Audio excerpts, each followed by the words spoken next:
Bonjour à tous et bienvenue dans ce nouveau webinaire de l'Académie des PME. Ce matin, on va voir les bonnes pratiques et les solutions pour vos recouvrements de créances commerciales. Si vous avez des questions, n'hésitez pas à les poser dans l'onglet chat ou dans l'onglet questions. On y répondra à la fin du webinaire. Et donc, je laisse la parole à Jean-David et Antoine de Infogreffe qui vont présenter ce webinaire ce matin.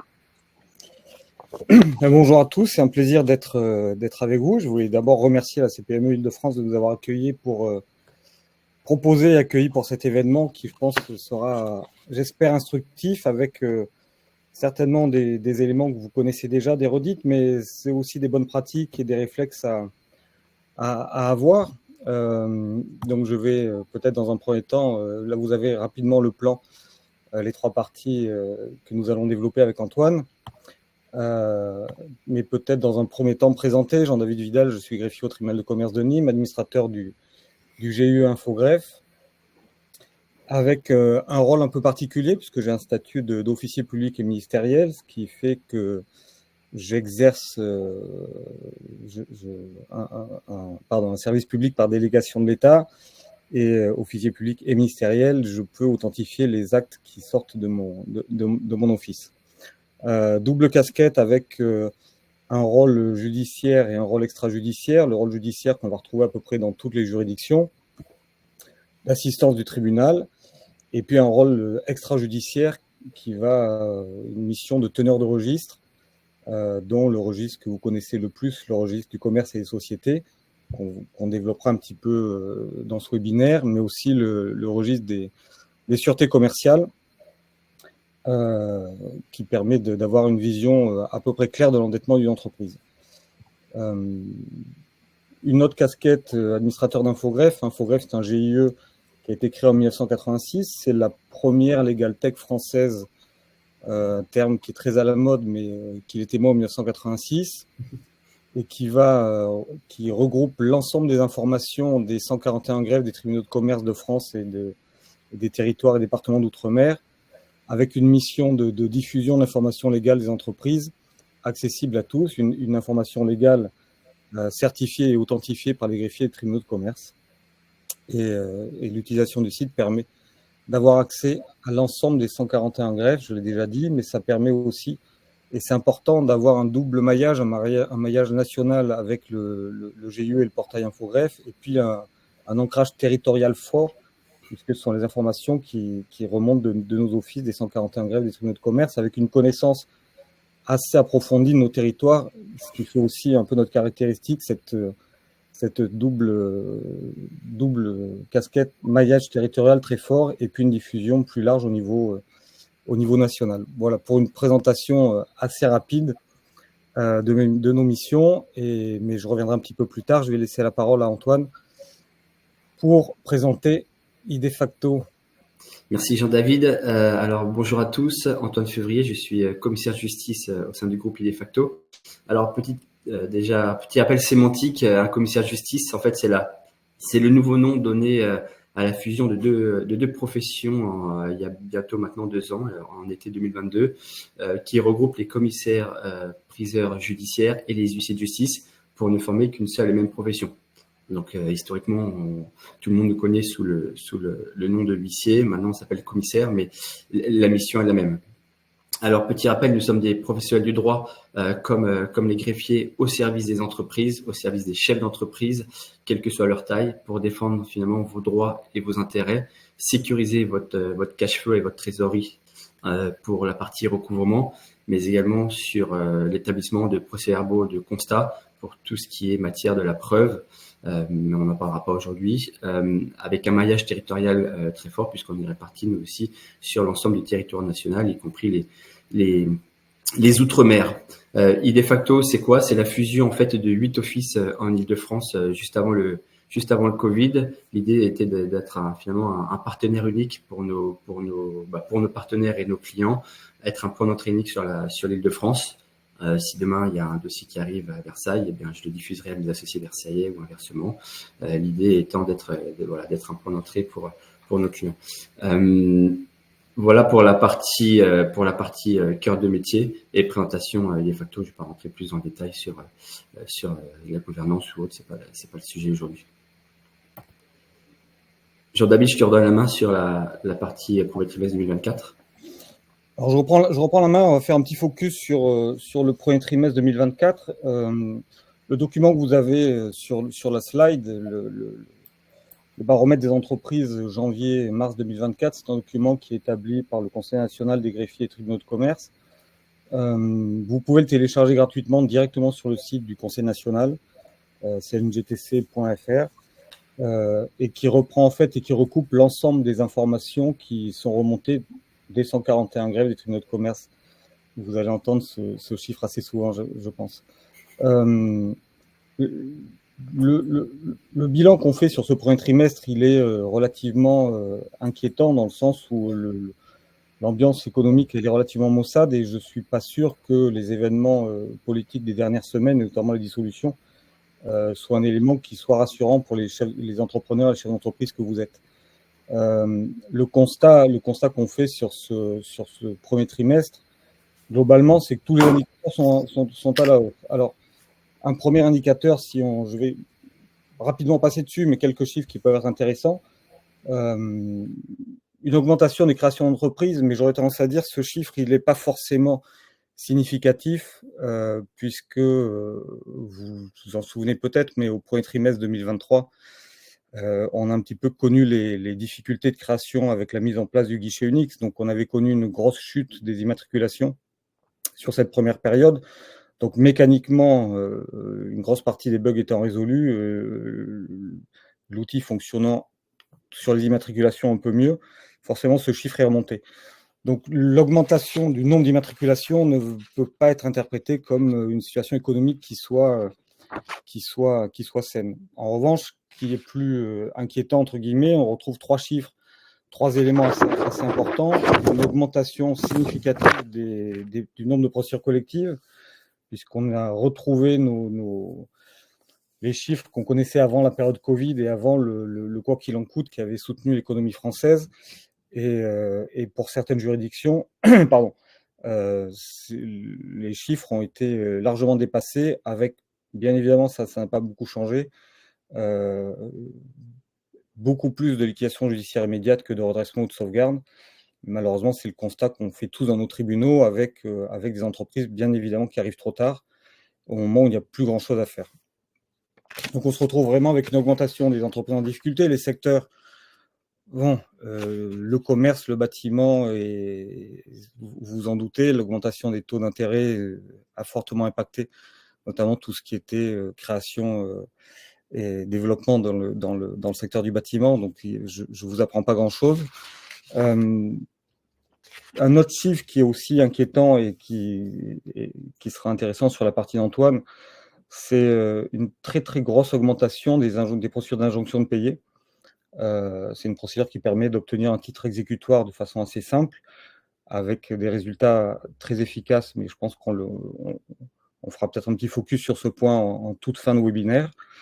Donc là encore, problème d'impayé, recours au tribunal, donc c'est pas forcément un élément très, très rassurant. Et puis aussi une très très grosse augmentation des inscriptions du privilège de sécurité sociale et du Trésor, qui est là pour de bon. Ce sont des inscriptions qui sont prises au tribunal de commerce et qui sont assez pathologiques, puisque en général, ce sont des entreprises qui ne sont pas à jour du paiement de leurs charges et qui est un vrai marqueur des difficultés des entreprises. Donc, le bilan, il est plutôt maussade, vous vous en doutez. Le contexte ne favorise pas forcément une activité économique sereine. Et puis, je me mets à la place de l'entrepreneur privé que vous êtes, des entrepreneurs privés que vous êtes, avec une absence de visibilité sur le futur qui est déjà, c'est toujours un aléa, une création d'entreprise, mais dans un contexte économique qui est très fluctuant, je pense que la prise de décision ne doit pas être simple à faire. Donc ça, c'était un peu le focus. Voilà. Si vous voulez plus de détails, plus d'éléments, plus de chiffres, vous pouvez aller sur le site du Conseil national des greffiers des tribunaux de commerce. Le document, il est en libre accès, téléchargeable, et vous aurez tous les tableaux, les slides, ce qui peuvent être intéressants. Je reviens sur mon premier propos. Je suis teneur de registre. Celui qui va nous intéresser aujourd'hui, c'est le registre du commerce et des sociétés, puisque c'est l'état civil des entreprises. Vous avez sur le slide les dispositions légales qui prévoient sa création. Et l'intérêt de ce registre, c'est toujours pareil, c'est d'assurer la transparence de la vie des affaires et la transparence de la vie économique. Vous avez un registre qui est contrôlé, certifié par un officier public ministériel, dont les informations sont publiques et qui assure l'authenticité des informations qui sont portées à la connaissance des tiers. Je passe sur la slide suivante. Vous avez le document que vous connaissez tous sur le côté droit de la slide, l'extrait CABIS. C'est la carte d'identité de l'entreprise. C'est-à-dire que vous allez retrouver sur ce document les éléments qui sont fondamentaux pour savoir avec qui vous allez, quel est votre partenaire commercial, quel est votre fournisseur. Ce document, il est certifié par le greffier du tribunal de commerce. Il a valeur d'un acte authentique. C'est ce document qui permet l'opposabilité des inscriptions qui sont publiées sur le registre. C'est ce document qui crée la personnalité morale. Tant que l'extrait CABIS n'est pas certifié par le greffier, il n'y a pas de personnalité morale. La présomption de commercialité, bien évidemment. C'est un document qui est essentiel parce que c'est un document qui est, je le répète, certifié, authentifié par le greffier du tribunal de commerce. Vous avez, si vous reprenez rapidement, les éléments qui sont essentiels. Évidemment, l'identification de la personne morale avec son numéro d'immatriculation, avec son adresse, avec l'identification des dirigeants, l'ensemble des éléments qui vous permettent. C'est l'équivalent d'une carte d'identité. C'est un document qui fait foi, jusqu'à inscription en faux, puisque c'est un acte authentique.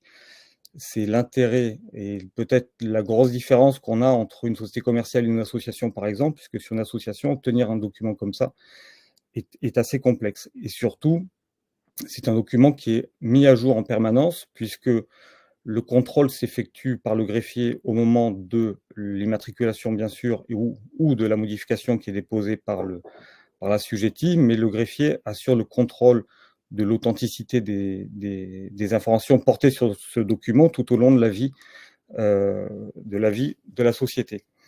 Donc, toutes les informations que vous avez sont à jour et ça vous donne une idée claire et précise de la personne avec qui vous contractez.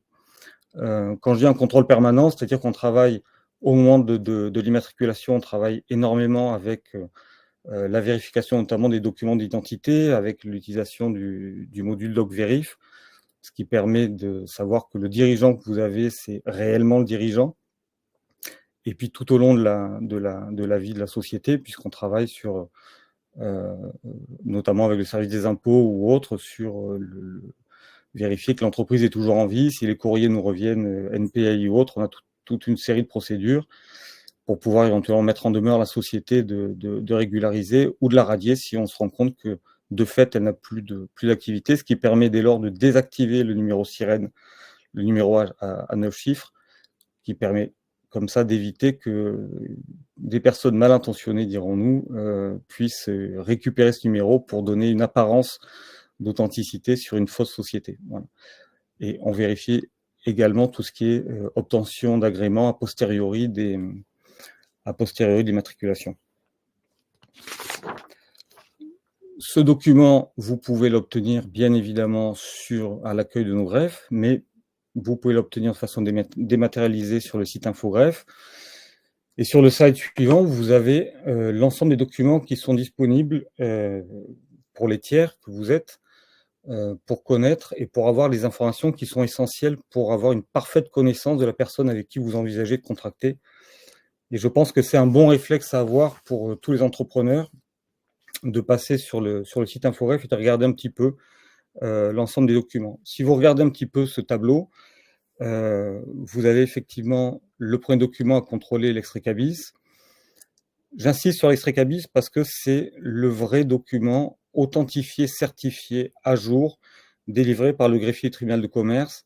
Si vous passez à l'accueil des greffes, vous récupérez un extrait authentifié signé par le greffier. Si vous le commandez par InfoGreffe et si vous le téléchargez, il est également authentifié par le greffier et sur le document, vous avez un QR code qui vous permet de vérifier l'authenticité du document. C'est important, ça permet d'éviter ça permet de vérifier l'authenticité du document, éventuellement d'éviter qu'on vous fournisse de faux cabis. Le cabis, c'est une carte d'identité, donc c'est la photo à jour de la situation de l'entreprise. Si vous avez besoin ou si vous avez envie d'avoir un peu l'historique de la société, si vous regardez la ligne en dessous, vous avez l'historique des modifications. Quand je dis c'est un réflexe à avoir, c'est-à-dire que les éléments essentiels sont portés sur ces deux éléments, avec des éléments qui vous permettent de vérifier l'authenticité et la réalité de l'entreprise, mais aussi déjà d'avoir une première vision avant de contracter sur est-ce que le dirigeant que j'ai en face de moi a la capacité d'engager la société. Sur l'extrait cabis, vous avez le nom et les coordonnées du dirigeant, donc vous pouvez faire cette première vérification. Et puis certaines mentions qui peuvent éventuellement alerter votre vigilance, comme la perte de la moitié du capital social, qui est une mention qui peut effectivement laisser planer un doute sur la capacité financière et de la société. Ça vous permet déjà d'avoir une première vision. Donc ces éléments, pour moi, c'est le réflexe à avoir avant de contracter. Je vérifie sur Infogreffe ou à l'accueil des greffes, je relève un extrait cabis et j'ai déjà la carte d'identité complète de l'entreprise. Un autre élément qui, à mon sens, est très important à obtenir, c'est l'état d'endettement. Donc, c'est le registre sur lequel vont être portées toutes les garanties qui sont prises sur la société. Une série de garanties et qui ne sont pas pathologiques, que ce soit les nantissements, les crédits baux, etc., où c'est la vie normale d'une entreprise, il n'y a pas de difficulté là-dessus. Mais aussi tout ce qui est ce dont je vous parlais lors de la présentation du bilan trimestriel, tout ce qui est inscription, sécurité sociale et trésor, qui là, pour de bon, peuvent vraiment laisser planer un doute sur l'état d'endettement et sur la fiabilité de votre futur partenaire. Les actes et statuts, etc., les comptes annuels quand ils sont déposés. Donc tous ces éléments, c'est un réflexe que vous devez avoir. Prendre l'information en amont, d'engager toute relation commerciale ou contractuelle avec un tiers. Vérifier l'authenticité. C'est une première, à mon sens, avant même de parler de recouvrement de créances, c'est le premier réflexe à avoir pour justement éviter, si possible, d'avoir à passer sur un recouvrement de créances, vérifier la fiabilité de l'entrepreneur avec qui vous pensez vous engager.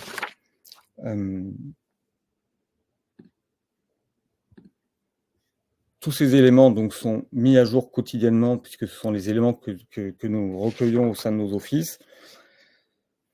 Et le dernier point, avant de laisser la parole à Antoine, sur le site Infogreffe, vous pouvez poser une surveillance sur une de plusieurs sociétés qui vous intéressent, ce qui fait qu'à chaque fois qu'il y aura une modification qui sera portée sur cette entreprise, vous aurez une alerte et vous pourrez du coup aller voir sur le site directement sur quoi porte cette modification et si ça vous intéresse, commander le document. Donc une modification qui serait portée sur l'extrait cabis ou les comptes annuels qui seraient déposés ou n'importe quelle modification qui serait ensuite portée sur le registre. Vous avez une alerte en temps réel qui vous informe de cette évolution et ça vous permet là encore d'avoir une information qui soit fraîche et certaine. Je pense avoir fait un petit tour rapide des éléments que vous pouvez récupérer au sein de nos offices et sur infogreffe.fr. Et je vais laisser la parole à Antoine pour la suite du développement. Merci. Alors, c'est vrai que je ne l'ai pas dit en introduction, mais l'idée de cette présentation n'est pas forcément de vous donner un cours de droit sur l'amiable, sur le recouvrement pur et dur, qui serait d'ailleurs, je pense, soporifique, mais vraiment de vous sensibiliser, comme on fait depuis tout à l'heure avec Jean-David, sur les grandes lignes, sur les bonnes pratiques à avoir, les bons réflexes à vérifier et à regarder avant d'entrer en relation d'affaires avec votre partenaire. Et c'est vrai que les différents services proposés par Infogreffe vous permettent d'avoir alors l'état d'endettement, les cabis, les scorings, etc., d'avoir une vision autant que faire se peut la plus précise possible, même si encore une fois, comme je disais tout à l'heure Jean-David, l'aléa fait partie et le risque font partie de la vie de toute entreprise et de tout entrepreneur. Notion importante que nous voulions aborder également aujourd'hui, c'est celle des délais de prescription. C'est celle qui vous permet en fait ou non de pouvoir rester en justice et d'avoir derrière un titre exécutoire. Elle est souvent méconnue, mais en fait, c'est le délai qui est prévu par la loi pendant lequel vous pouvez saisir la justice. Puisqu'une fois passé ce délai, finalement, vous ne pourrez plus saisir les tribunaux et donc sécuriser votre créance en obtenant un titre exécutoire. Un titre exécutoire, c'est une décision de justice. Donc, c'est pour ça que c'est important de connaître les délais qui existent pour savoir si, en effet, vous êtes dedans ou pas. Alors, le délai de prescription, pour faire simple, il varie selon la nature de la créance. C'est pour ça qu'on vous a mis un petit tableau récapitulatif. Mais ce qu'il faut retenir, les grandes lignes, c'est que entre professionnels, donc en B2B, le délai de prescription est de 5 ans et il est réduit à 2 ans entre un professionnel et un particulier. Donc, dans le cadre, donc, toujours le respect du, un droit renforcé du consommateur, le respect du consommateur, la protection, voilà, du consommateur. Donc 5 ans en B2B entre 2 professionnels et 2 ans entre un professionnel et un particulier. Alors la jurisprudence fait un peu débat quant au démarrage du délai de prescription, parce que c'est vrai qu'on va se dire mais à partir de quand je fais partir ce délai. Soit il y a un débat juridique sur la date d'édition de la facture ou sur la date d'exigibilité du paiement de la facture, qui est souvent à 30 jours ou 45 jours en fonction des secteurs. Moi, ce que je vous propose, c'est qu'afin de prendre aucun risque, il faut privilégier par défaut la date la plus ancienne pour être sûr que vous soyez, pour vous sécuriser. Si vous arrivez vraiment proche de la date, le recouvrement amiable qu'on verra tout à l'heure n'est pas forcément le plus opportun. Et partir devant un tribunal avec par exemple une ordonnance d'injonction de payer est peut-être plus sécurisant qu'un premier pas en amiable. Donc voilà les délais de prescription à retenir. La loi n'interdit pas pour autant le recouvrement amiable des créances prescrites. Par contre, le discours ne peut pas être le même. Le discours lié au recouvrement ne peut pas être le même. Il doit être adapté puisque derrière, il ne peut pas y avoir de prise de titre avec une facture prescrite. Et c'est pour ça que d'ailleurs, la DGCCRF est très enclin à vérifier avec toutes les sociétés de recouvrement commercial, à vérifier les pratiques, les discours, puisque derrière, vous êtes susceptible d'induire en erreur le débiteur, mais également votre propre client sur la nature du recouvrement. Et c'est aussi pour ça que passer par des professionnels du recouvrement et surtout des officiers publics et ministériels que nous sommes avec Jean-David, c'est aussi gage de rigueur, chacun dans son métier, puisqu'il y a la garantie, il y a l'assurance d'avoir un cadre juridique clair, fort, précis, avec le respect donc déontologique, les chartes éthiques, le respect des normes RGPD et les démarches RSE que les partenaires demandent de plus en plus. Donc c'est pour ça que c'est très important et ça sera l'image de marque, on le verra tout à l'heure avec la phase amiable. Il en découle de l'image de marque de votre entreprise sur le choix du partenaire. Voilà les grandes lignes sur la prescription. 5 ans en B2B, 2 ans entre un professionnel et un particulier. Alors, petit état des lieux des besoins et des bonnes pratiques. Aujourd'hui, l'impayé en France représente sur une année 56 milliards d'euros. C'est environ 2 points du PIB qui est passé en perte par les entreprises. Sur ces 56 milliards, il y a environ 20% qui sont entre professionnels, donc pas 20%, 20 milliards qui sont entre B2B, et le reste, donc la grande partie étant entre professionnels et particuliers B2C. Donc c'est quasiment 2 points du PIB qui est passé en perte tous les ans, donc c'est énorme. Vous comprenez bien derrière l'effet boule de neige que ça induit sur les entreprises et sur leur trésorerie. Lorsqu'on voit également que l'État cherche à récupérer en effet quelques milliards, c'est autant de TVA qui n'est pas collecté, qui n'est pas récupéré par les services de l'État. Et il faut savoir que toute entreprise, tout entrepreneur, quelle que soit sa taille, est un jour ou l'autre confronté au cours de son existence à un impayé. Que ce soit en tant que créancier, que ce soit en tant que débiteur, tout le monde a un jour à traiter ce type de problématique. Alors, je ne vais pas revenir sur les indicateurs macroéconomiques, microéconomiques, qui sont d'ailleurs assez anxiogènes, comme le disait Jean-David tout à l'heure. Les crises successives, les crises à répétition complexifient clairement la maîtrise du risque client. Et c'est pour ça qu'il existe encore une fois une galaxie de services qui est mise à disposition du chef d'entreprise pour vous renseigner au mieux sur votre partenaire, pour vous permettre finalement de réduire au maximum l'incertitude et vous permettre de prendre les bonnes décisions, même si encore une fois l'aléa fait partie de votre vie de chef d'entreprise.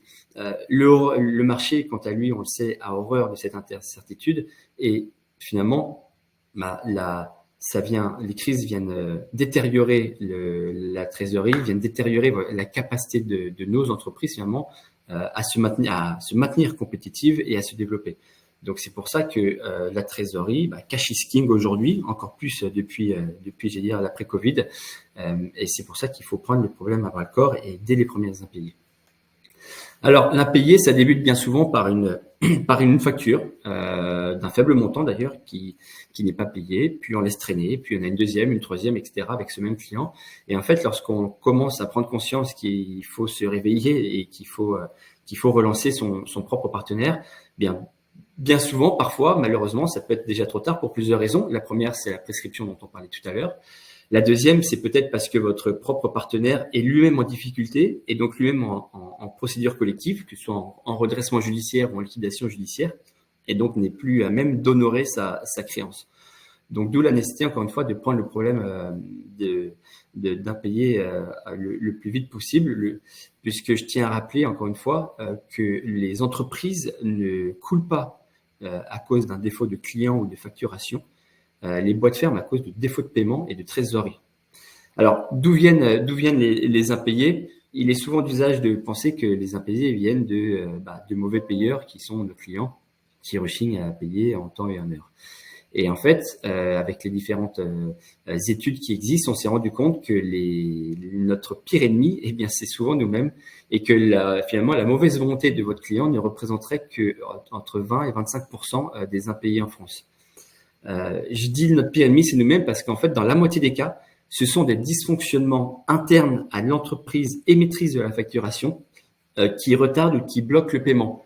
Ça peut être des problèmes liés à la méconnaissance du parcours du process de facturation, avec le dépôt sur une plateforme par exemple, avec Chorus, avec un besoin d'un bon de commande en retour, facture éventuellement à un tiers payeur. Donc tout finalement, je veux dire, ce manque de rigueur que l'on s'impose à nous-mêmes, cette pertinence de suivi du dossier est de nature à favoriser l'impayé. Et cela a des conséquences très directes puisque ça va augmenter votre DSO. Alors le DSO, c'est un terme anglais, mais en gros, c'est le délai moyen de paiement des factures par vos clients qui se calcule en jours. Et si vous prenez une entreprise qui fait même quelques milliers ou plusieurs millions de chiffres d'affaires, dégrader son DSO rien que de 15 jours, de 20 jours, qui peut paraître finalement assez anodin, a un impact assez colossal sur la trésorerie parce que pendant ce temps-là, vous devez payer les salaires, payer l'URSSAF, reverser la TVA, etc., etc. Et donc, c'est pour ça qu'on se rend compte que cet effet boule de neige arrive bien plus vite qu'on ne le croit. Alors après, donc notre pire ennemi, c'est nous-mêmes, je le disais. En deux, il y a tout ce qui est un problème d'exigence excessive ou la mauvaise volonté client. Et ensuite, en trois, il y a éventuellement la réelle difficulté financière de votre partenaire dont on évoquait tout à l'heure, avec une procédure collective qui peut être déjà présente. Alors dans cette bonne pratique, je vous ferai aussi un petit topo sur le KYC, puisque le KYC, donc c'est historiquement c'est le monde des affaires et de la finance qui l'utilise. Donc c'est Know Your Customer, c'est c'est la connaissance client avant toute relation d'affaires. Avoir un fichier client bien renseigné va vous assurer une procédure de recouvrement simplifiée. Je m'explique. Ce sont des données qui sont parfois qui peuvent paraître anodines. Mais lorsque vous avez un CRM, rafraîchir régulièrement vos données, comme par exemple le numéro d'RCS, est-ce qu'il a changé ou pas? Est-ce qu'il y a un nouveau nom commercial ou pas? Est-ce que le siège social a changé? Est-ce que les numéros de téléphone, les mails de l'entreprise, est-ce que le comptable a changé, etc., etc. Ce sont des éléments qui peuvent paraître anodins dans la vie des affaires. Mais lorsque vous souhaitez prendre le sujet à bras le corps et relancer la personne, si entre-temps elle a changé de local commercial, qu'elle n'est plus à l'adresse que vous aviez à l'époque, que le gérant n'est plus le même, que vous n'avez plus la même adresse mail, etc., vous avez déjà un travail d'enquête à faire avant de pouvoir la retrouver. Et si elle est partie à cloche de bois, bien souvent, derrière, pour la retrouver, vous n'avez pas forcément sans titre exécutoire et sans huissier accès aux différents registres et services qui vous permettent de retrouver une entreprise ou un particulier. Donc c'est pour ça que avoir un outil métier renseigné va sécuriser votre procédure de recouvrement si demain malheureusement vous avez à vous en servir. Alors, deux types de recouvrement, amiable ou judiciaire. L'amiable, c'est une phase pré-contentieuse. C'est-à-dire qu'il n'y a pas eu de titre exécutoire. Voilà, vous êtes en amont du tribunal, vous faites une relance. Finalement, le recouvrement amiable, vous le faites peut-être naturellement sans le savoir. C'est lorsque vous faites un mail de relance, une mise en demeure simple, une mise en demeure par recommandé, une mise en demeure par huissier. C'est du recouvrement amiable, puisque vous mettez en effet, vous le relancez sur une facture qui n'a pas été réglée à terme.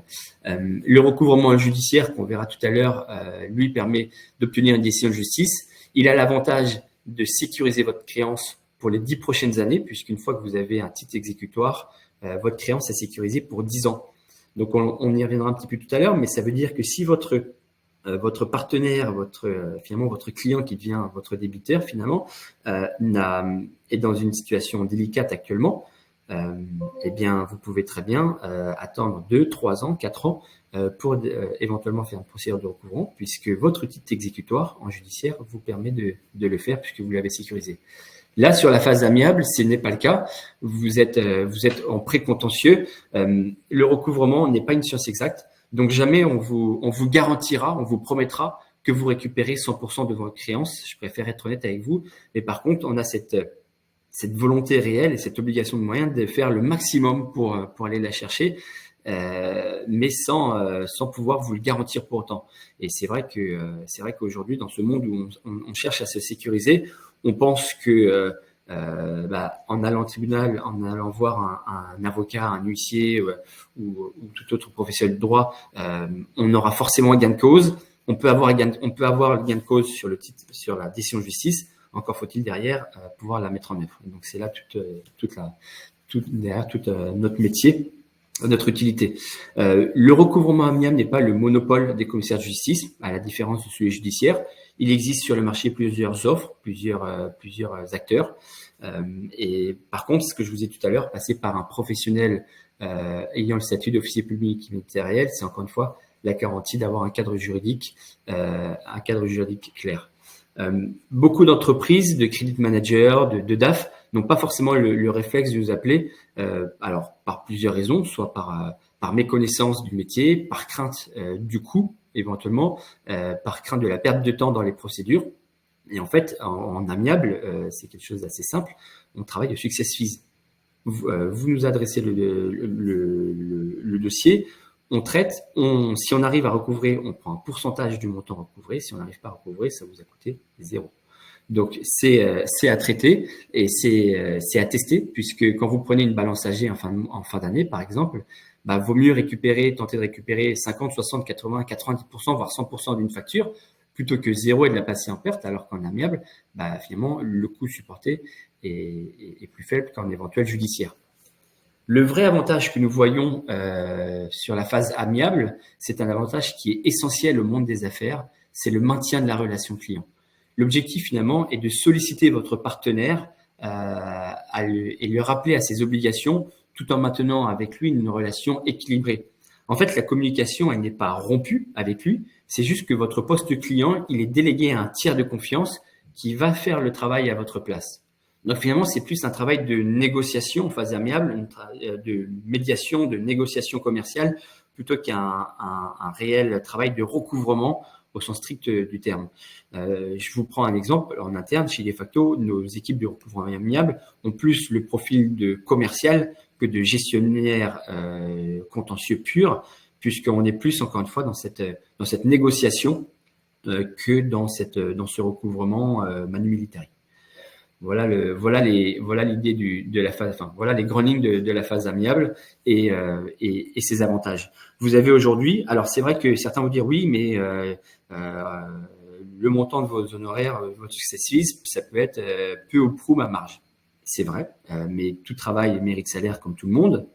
Et deuxièmement, vous avez de plus en plus aussi d'entreprises qui ne souhaitent pas partir au tribunal pour des questions de timing, pour des questions de coût également, de délai de procédure, puisque les tribunaux engorgés peuvent derrière, avec des voies de recours, etc., vous amener sur une procédure bien plus longue. Et pendant ce temps-là, le cash flow, il n'est pas rentré.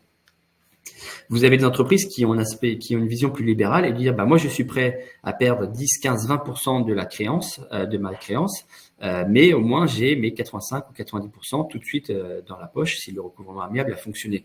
Donc, il y a cet aspect vraiment de besoin de trésorerie et de cash flow. Donc, c'est à vous de jauger. Voilà, chaque procédure, qu'elle soit amiable ou judiciaire, a ses propres avantages et ses propres inconvénients. À vous aussi, avec nous, de pouvoir vous orienter sur la meilleure procédure pour sécuriser votre process. Alors, ça c'est la plateforme Mes Impayés Infogreffe, c'est une plateforme que l'on a développée donc en partenariat avec Infogreffe. C'est une solution 100% digitale, sécurisée bien sûr, qui est accessible pour vous, chef d'entreprise, à tout moment. Donc, plus besoin de prendre rendez-vous avec un commissaire de justice, prendre rendez-vous à son bureau, à côté de chez vous, etc. Tout se passe en ligne. Donc, pour un chef d'entreprise qui fait sa compta ou son administratif à des horaires hors horaire de bureau, eh bien, il a accès à cette plateforme. L'idée, c'était de mettre à votre disposition une plateforme la plus intuitive possible, la plus facile d'accès possible, pour vous permettre de déposer ça. Vous déposez et nous traitons. On sait qu'aujourd'hui, time is money, et donc l'idée, c'est quand même de déléguer cette partie-là à des professionnels pour vous permettre d'être focus de vous concentrer sur votre cœur de métier. Donc, service intuitif, simple d'utilisation, avec pourtant, bien sûr, les règles élémentaires de sécurité, KYC, confidentialité et respect des règles RGPD. Comment ça fonctionne? Vous téléchargez donc la facture sur la plateforme mesimpayés.infogreffe. Vous téléchargez votre facture sur la plateforme, vous renseignez votre sirène ainsi que celui de votre débiteur si votre débiteur est une entreprise, les informations sinon d'un particulier si c'est une personne physique, ainsi que votre RIB pour qu'on puisse nous derrière vous faire le reversement des fonds reçus. Chaque dossier est traité durant un délai de 60 jours chez nous. Et toutes les actions qui sont menées sont visibles dans un dashboard, dans un tableau là que je vous montre à l'écran. Voilà un exemple d'un tableau. Vous avez toutes les actions qui sont menées. Vous avez le libellé, le montant recouvré ou pas et le suivi finalement de votre dossier. Les dettes recouvrées vous sont ensuite reversées sur votre compte bancaire. Donc voilà les grandes lignes de ce service qui est mis à disposition. Encore une fois, c'est un service amiable. Il n'y a pas de judiciaire, il n'y a pas de prise de titre à ce stade-là de la procédure. C'est vraiment cette idée de remettre autour de la table votre débiteur pour l'amener à négocier et à trouver un accord, éventuellement un échéancier si il est dans la difficulté.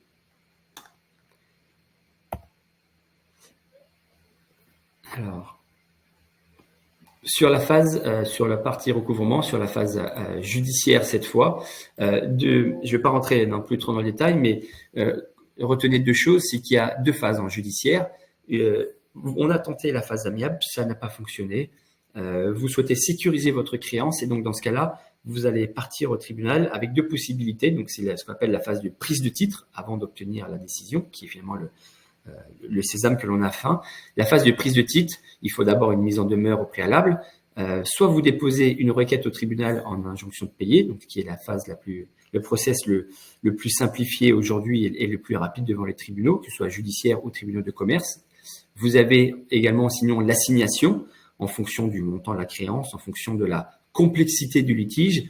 Il sera plus judicieux de partir en assignation qu'en injonction de payer. Ça dépend vraiment du type de créance, du montant et de l'urgence, j'allais dire. Là, on vous a montré une procédure simplifiée donc d'injonction de payer. Vous déposez votre requête par exemple au tribunal de commerce. Le magistrat rend une ordonnance qui fait droit, alors soit tout en partie, ça dépend en effet des pièces que vous aurez été capable d'en justifier. Derrière, vous avez une ordonnance qui est exécutoire. Vous la signifiez avec bien sûr des délais de recours, puisque vous avez au tout début de la procédure, vous n'aviez pas le contradictoire. Le respect du contradictoire est un élément essentiel en droit français. Si ce délai d'opposition n'a pas été utilisé par votre débiteur, vous avez un certificat de non-opposition établi par le greffe, et derrière, l'huissier de justice va pouvoir exécuter pendant 10 ans si vous le souhaitez.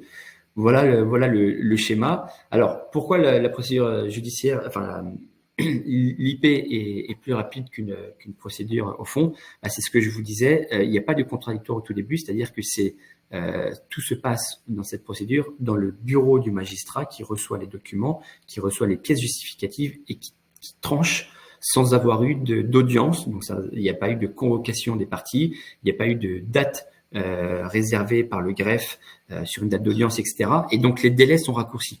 Et donc, qui dit délai raccourci dit forcément décision de justice reçue plus vite et donc titre exécutoire plus rapidement. Voilà pourquoi aujourd'hui la procédure d'injonction de payer est assez attractive.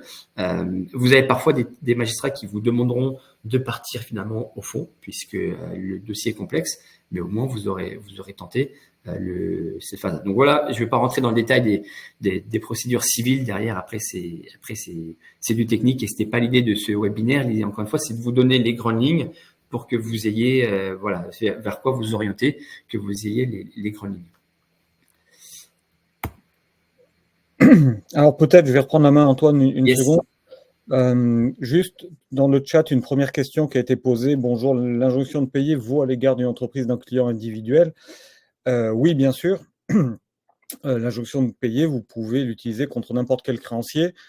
Ensuite, c'est la compétence du tribunal qui sera en fonction de l'activité de votre débiteur. Si c'est un commerçant, un artisan, une personne qui soit personne physique ou personne morale, l'injonction de payer sera présentée devant le tribunal de commerce.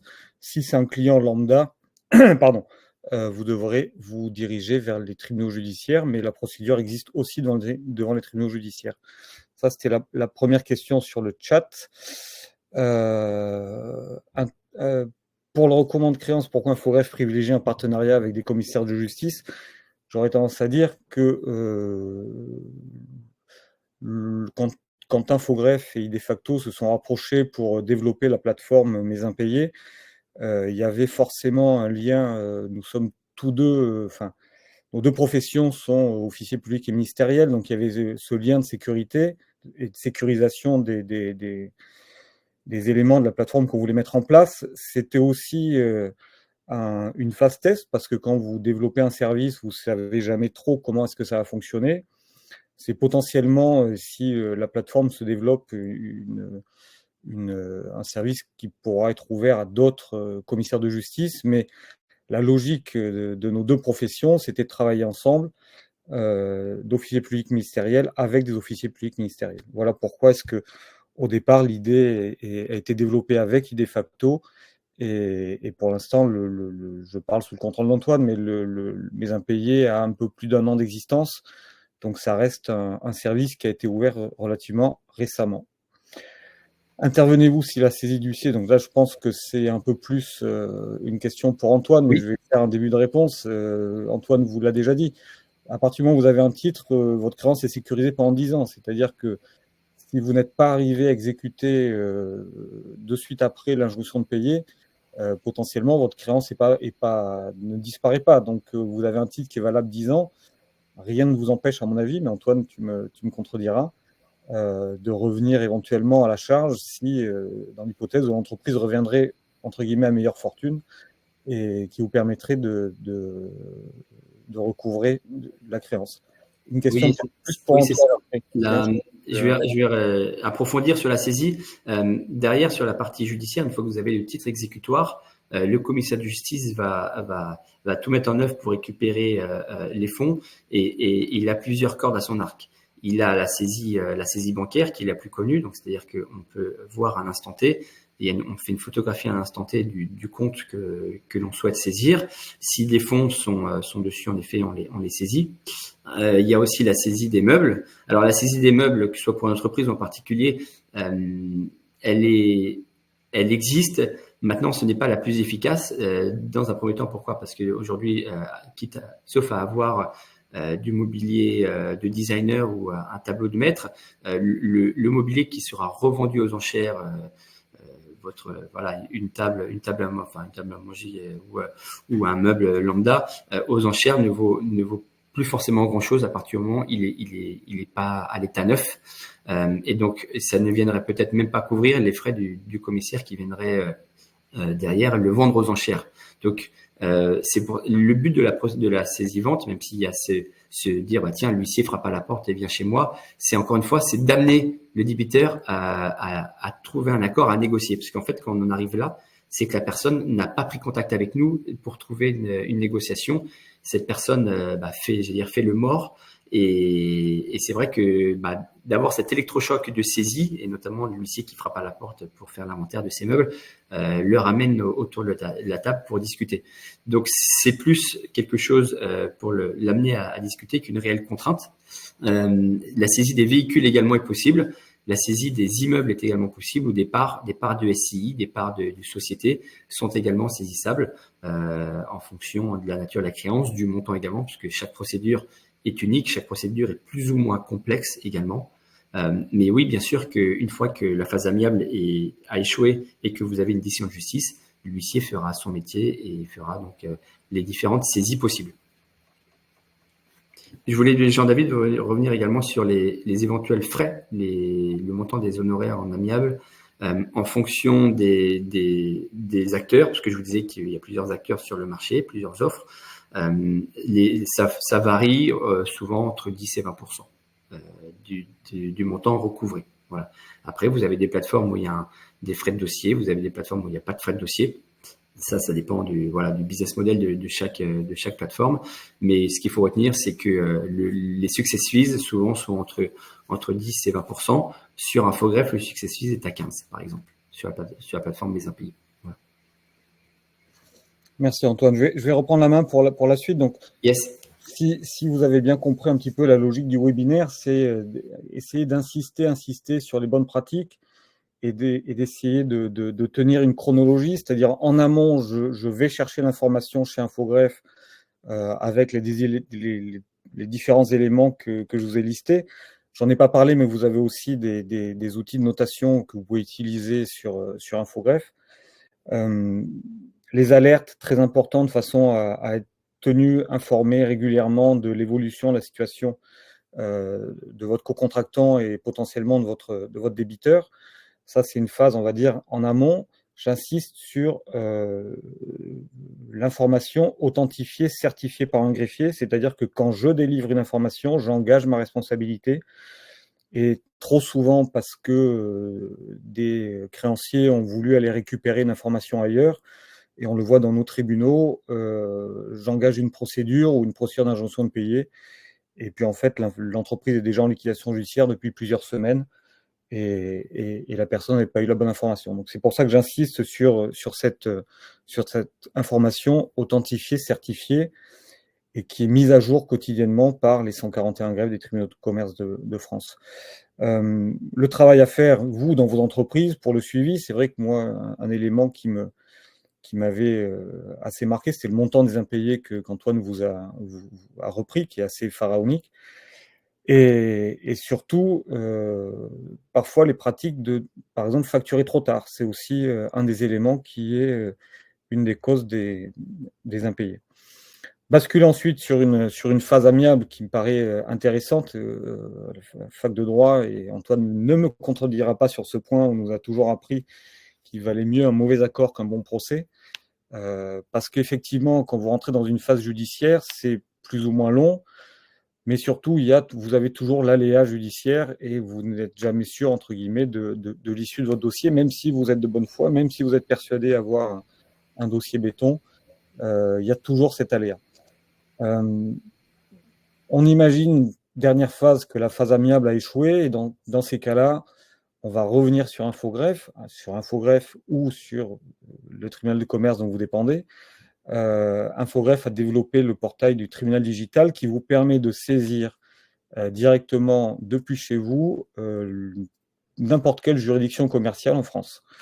C'est la porte d'entrée de votre tribunal dématérialisée sur le tribunaldigital.fr qui vous permet, alors avant même les procédures contre quelqu'un, ça peut être même pour vous, pour saisir le tribunal sur une assignation au fond, en référé, ou une demande de procédure collective, les requêtes en injonction de payer qu'on verra un petit peu tout à l'heure, enfin qu'on a déjà vu, l'opposition éventuellement à l'injonction de payer, qui est la voie de recours contre l'injonction de payer, Et puis après, tout ce qui est requête présentée au président, mais même pour vous, sur une demande de prorogation de délai d'Assemblée générale, une requête au juge commissaire ou une demande de prévention aussi. Donc ça, vous l'avez en accès digital directement, numérique, depuis le portail Infogreffe. Et si on fait un focus sur la requête en injonction de payer, vous pouvez également saisir directement la juridiction dont dépend votre créancier. J'insiste, le tribunal compétent, c'est celui du lieu ou du défendeur, toujours. Et vous pouvez donc directement sur le tribunal digital saisir une requête en injonction de payer. Alors, Infogreffe a développé un outil qui s'appelle Mon idée d'homme, qui vous permet, vous, chef d'entreprise, de créer gratuitement votre identité numérique et qui vous permet d'authentifier les actes que vous allez déposer sur notamment cette plateforme. Mon idée d'homme, c'est un service qui est gratuit, qui est mis à disposition des chefs d'entreprise et qui va recouper notamment toutes les entreprises dont vous pourriez être le dirigeant. Et avec cette identité numérique, vous pourrez donc valablement saisir le tribunal de commerce par le portail digital, puisqu'il y aura une vérification qui aura été faite sur le signataire, entre guillemets, de la requête. Donc sur la requête et sur la procédure d'injonction de payer, je fais un petit focus sur les chiffres. La procédure d'injonction de payer, c'est sur le premier trimestre 2024, on l'a sur le baromètre, c'est quasiment 90 000 requêtes en injonction de payer qui ont été déposées, pour 84 000 requêtes qui ont été acceptées en totalité ou partiellement. Donc c'est une procédure qui est largement utilisée, qui est assez efficace. Donc vous pouvez le faire soit effectivement papier à l'accueil de votre greffe ou de façon dématérialisée. Une procédure qui est relativement simple. Vous avez sur le slide un petit peu les éléments essentiels que je vais pas trop détailler. Une requête à remplir, soit vous l'avez déjà remplie, vous la scannez, vous la téléchargez, soit vous le faites directement depuis la plateforme. Vous rajoutez les pièces justificatives, ça va être effectivement la facture, ça va être les recommandés que vous aurez envoyés. Vous signez avec votre identité numérique et vous l'envoyez directement au tribunal qui sera valablement saisi, transmis au président du tribunal qui en général a la compétence pour apprécier les éléments et qui rendra une décision que ensuite vous pourrez transmettre à un huissier pour exécuter. La phase amiable et la phase contentieuse, à mon sens, sont complémentaires puisque comme effectivement la procédure d'injonction de payer, qui est une procédure qui est rapide puisqu'elle n'est pas contradictoire, il faut quand même que le juge ait la certitude que la créance est certaine liquide exigible avant de rendre un titre. Toutes les démarches amiables que vous aurez faites avant, vous pourrez les joindre, et notamment toutes les démarches, si vous passez sur mes impayés qui auront été faites, vous pourrez les joindre à la requête, ce qui atteste de la tentative de recouvrement que vous aurez essayé de faire en amont de la saisine de la juridiction et qui attestera d'autant plus du caractère non recouvrable amiablement de la créance et donc de son caractère certain, liquide et exigible. Donc, une saisine qui est vraiment digitale, simplifiée, puisque avec votre INENOM, vous avez accès à l'ensemble des entreprises dont vous êtes le dirigeant. Donc, vous pouvez sélectionner l'entreprise ABC qui serait le créancier. Avec le numéro de sirène, vous avez directement votre débiteur. Tout est déjà rempli. Il n'y a plus qu'à télécharger les pièces justificatives, transmettre au tribunal sur des délais qui sont relativement courts. Sur ma juridiction, les injonctions de payer sont signées 2 fois par semaine, donc vous pouvez sous 8 jours avoir une décision de justice qui pourra ensuite être exécutée. Je pense avoir fait un petit tour rapide. L'idée, c'était vraiment d'insister sur, à mon sens, ces 3 temps qui sont importants, c'est-à-dire vraiment la phase en amont. Je vais chercher l'information certifiée, authentifiée, à jour. Je sais avec qui je contracte. Je sécurise mes relations d'affaires en toute transparence. Ensuite, au sein de votre entreprise, vous faites un suivi administratif sérieux et derrière, une tentative de recouvrement amiable au plus tôt, éventuellement avec la saisine de l'utilisation du portail Mes Impayés. Et puis, si effectivement ça échoue, une saisine digitale du tribunal digital de la juridiction compétente. Voilà. Je pense avoir fait un petit tour à peu près complet. S'il y a des questions sur le chat, je vais y jeter un œil et je rends la parole à Antoine s'il a quelques éléments à rajouter. Pour conclure, en fait, moi, j'ai qu'un conseil, c'est n'attendez pas trop longtemps pour mettre une facture en recouvrement, car le temps passe vite, très vite même, et ne remettez pas à demain un process que vous auriez pu enclencher dès maintenant pour sécuriser votre trésorerie.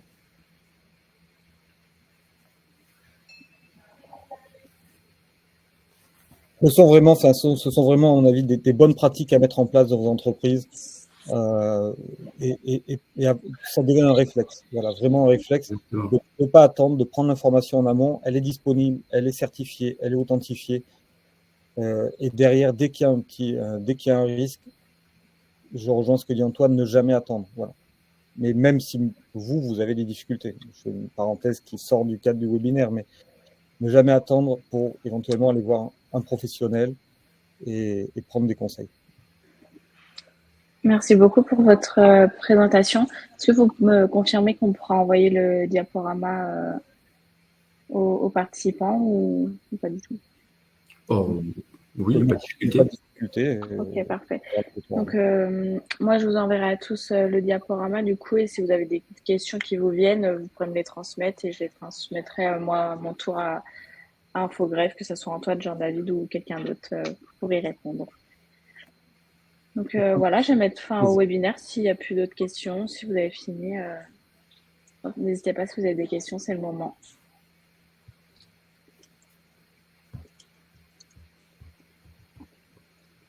Non, je crois qu'il n'y a pas d'autres questions. Ah non.